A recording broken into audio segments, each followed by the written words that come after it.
was telling, I was told. Spoken ইংলিশে এই দুটো সেন্টেন্সের অর্থ কি?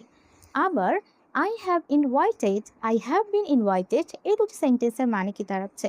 ইংলিশে এরকম কয়েকটা সেন্টেন্সেস আছে যেগুলোর স্ট্রাকচার একই রকম দেখতে কিন্তু মানে সম্পূর্ণ ভিন্ন।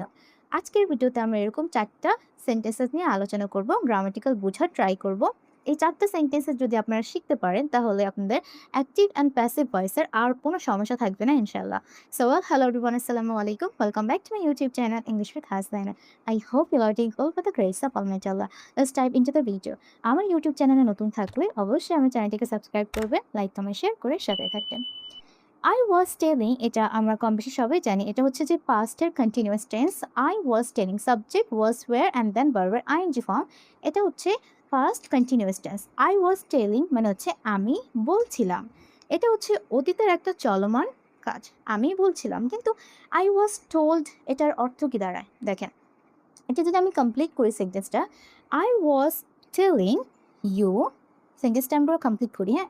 I was telling you the truth, আমি তোমাকে সত্য কথা বলেছিলাম। ওকে, I was telling you the truth, এই কাজটা আমি নিজেই করেছি।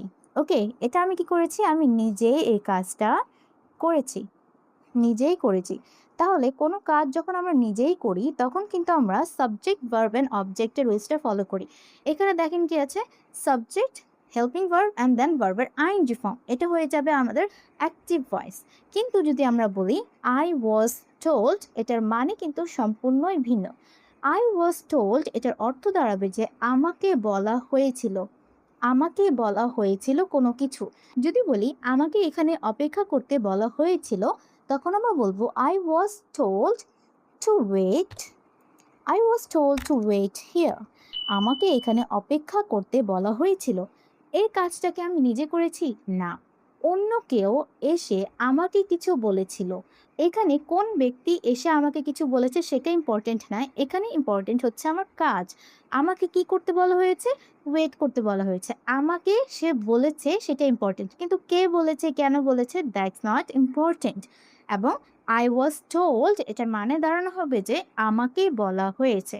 ওকে, তাহলে আই ওয়াজ টেলিং এটা আমি নিজেই বলছি, নিজেই কাজটা করছি। কিন্তু আই ওয়াজ টোল্ড যখন হবে, এখানে কিন্তু আমার নিজের কাজ আমি নিজে করছি না। ওকে, এখন এ দুটো সেন্টেন্স চেনার উপায় কি দেখেন, ওয়াজ ওয়ার এর পর যদি ভার্বের আইএনজি ফর্ম থাকে তাহলে আমরা বুঝবো এটা হচ্ছে একটা অ্যাক্টিভ সেন্টেন্স, এটা হয়ে যাবে পাস্ট কন্টিনিউয়াস।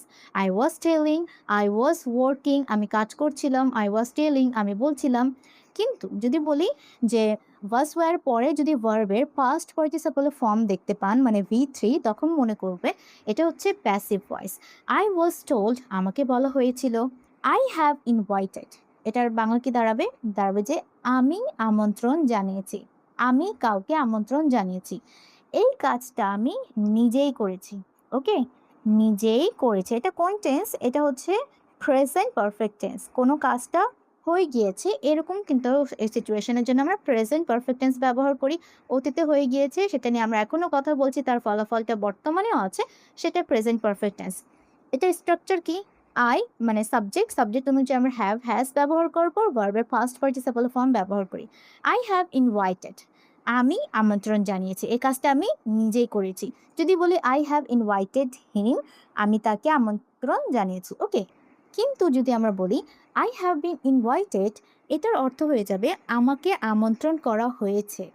এই কাজটা আমি নিজে করিনি, বরং অন্য কেউ আমাকে আমন্ত্রণ জানিয়েছে, অন্য কেউ আমাকে ইনভাইট করেছে। ওকে, আই হ্যাভ বিন ইনভাইটেড। যদি বলি যে আমাকে পার্টিতে ইনভাইট করা হয়েছে তাহলে আমরা বলবো I have been invited to the party. Okay, দেখেন এখানে লিখি টু দ্য পার্টি, আমাকে পার্টিতে আমন্ত্রণ জানানো হয়েছে। এখন কে আমন্ত্রণ জানিয়েছে দ্যাটস নট ইম্পর্ট্যান্ট। যদি আরেকটা উদাহরণ দিই যে আমাকে একটি উপহার দেওয়া হয়েছে, তাহলে আমরা কীভাবে বলবো? আই হ্যাভ বিন, এখানে কী হবে? Given. Okay, I have been given a gift, আমাকে একটি উপহার দেওয়া হয়েছে, I have been given a gift. Okay, দেখেন এখন এটার চেনার উপায় কি?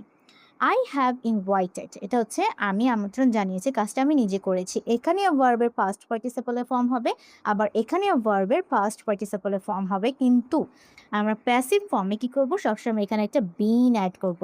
আই হ্যাভ বিন ইনভাইটেড, এবং সবসময় কিন্তু ভার্বের পাস্ট পার্টিসিপল ফর্মটাই লাগবে। Okay, I am calling, I am being called.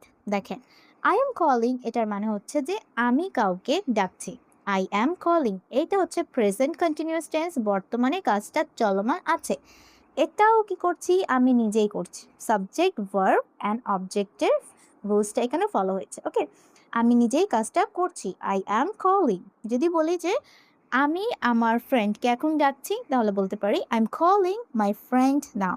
যদি বলি আই অ্যাম বিং কল্ড, এটার অর্থ সম্পূর্ণ ভিন্ন। এটার মানে হচ্ছে যে আমাকে ডাকা হচ্ছে। আই অ্যাম বিং কল্ড, আমাকে ডাকা হচ্ছে। যদি বলি আমার মার দ্বারা আমাকে ডাকা হচ্ছে বা আমার মা আমাকে ডাকছে, তাহলে আমার বলা উচিত I am being called by my mother, by my mother or by mother. এটার মানে হচ্ছে যে আমার মা আমাকে ডাকছে, আমি কিন্তু কাউকে ডাকছি না। এখানে কাজটা কিন্তু আমি করছি না। ওকে, ইজ আর ওয়াজ ওয়্যারের পর যখন ভার্বের আইএনজি ফর্ম দেখবেন, তখন তার মানে হয়ে যাবে যে এটা হচ্ছে অ্যাক্টিভ সেন্টেন্স। এখানে কর্তা অ্যাক্টিভ আছে। এবার এটার মানে হচ্ছে যে আমি কোনো কিছু করছি বা আমি কোনো কিছু করছিলাম। কিন্তু যদি আমরা বলি আই অ্যাম বিং কল্ড, যদি ভার্বের ফার্স্ট পার্টিসিপলের ফর্মটা দেখতে পান, তখন তার মানে হবে যে আমাকে ডাকা হচ্ছে। ওকে, আই অ্যাম বিং কল্ড মানে কি, আমাকে ডাকা হচ্ছে। যদি বলি আমাকে ডাকা হচ্ছিল, তখন আমরা বলবো I was being called. Okay, I was being called, আমাকে ডাকা হচ্ছিল। এখন আমরা আর একটা মোস্ট কনফিউজিং সেন্টেন্সটা দেখবো, সেটা হচ্ছে I am going and I am going to be. এটার মানে কি? আই এম গোয়িং এটাও কিন্তু present continuous tense. I am going means হচ্ছে আমি যাচ্ছি। ওকে, এই কাজটা আমি নিজেই করছি। কিন্তু I am going to be এটা হয়ে যাবে প্যাসিভ ভয়েস, এবং এটার অর্থ দাঁড়াবে যে আমার সাথে কিছু করা হবে, আমার সাথে কিছু করা হবে। I am going to be. যদি বলি যে আমাকে আমন্ত্রণ করা হবে, তাহলে কিভাবে বলতে পারি? I am going to be invited. Okay, I am going to be invited, আমাকে আমন্ত্রণ করা হবে। এখানে কোন ফর্ম করেছে ভার্বের? ফার্স্ট পার্টিসিপলের ফর্ম। যদি বলি যে আমাকে একটি উপহার দেওয়া হবে, তাহলে কিভাবে বলতে পারি? I am going to be given, I am going to be given a gift. Okay, আমি শুধু গিভেন লিখলাম। তাহলে I am going to be এর পর যদি আমরা ভার্বের ফার্স্ট পার্টিসিপলের ফর্ম ব্যবহার করি, তখন সেটা প্যাসিভ হয়ে যায় এবং সেটার অর্থ দাঁড়াবে যে আমার সাথে কিছু করা হবে। ওকে, সেটা ফিউচার প্যাসিভ ফর্মে চলে যাবে। কিন্তু I am going to be এর পর যদি আমরা একটা অ্যাডজেক্টিভ বা নাউন ব্যবহার করি, তখন কিন্তু সেটা আর প্যাসিভ ফর্ম থাকবে না। যেমন আমি যদি বলতে চাই আমি একজন শিক্ষক হতে যাচ্ছি। ওকে, এটা লিখি আমি একজন শিক্ষক হতে যাচ্ছি, এটাকে আমরা কিভাবে লিখতে পারি? I am going to be a teacher. আর টিচার এখানে কি? আর টিচার হচ্ছে একটা নাউন, তাই না? Noun and article. I am going to be a teacher, এটা কি? এটা কি প্যাসিভ ফর্মে আছে? না, আমি একজন শিক্ষক হতে যাচ্ছি। এই বিটা তখন একটা কমপ্লিমেন্ট হিসাবে কাজ করবে। এটা কিন্তু আবার তখন প্যাসিভ ফর্ম থাকবে না। প্যাসিভ ফর্ম ঠিক তখনই থাকবে যখন আমরা ভার্বের ফার্স্ট পার্টিসিপল ফর্ম ব্যবহার করব, মানে কোনো কাজ নিয়ে কথা বলবো তখনই।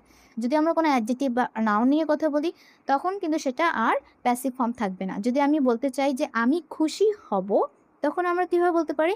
I am going to be happy. Okay, আমি খুশি হব, I am going to be happy. এই হ্যাপিটা কি? একটা অ্যাডজেক্টিভ। অ্যাডজেক্টিভ আর নাউন যদি আমরা ব্যবহার করি, তখন কিন্তু সেটা আর প্যাসিভ ফর্মে থাকতে পারবে না, তখন সেটা কমপ্লিমেন্ট হিসাবে কাজ করবে। আশা করছি আজকে এই কয়টা সেন্টেন্সেসের ভিতরে যে পার্থক্য ছিল সেটা বোঝাতে পেরেছি। ভিডিওটা কেমন লেগেছে অবশ্যই আমাকে কমেন্ট করে জানাবে। সবাই ভালো থাকবেন। আল্লাহ হাফেজ।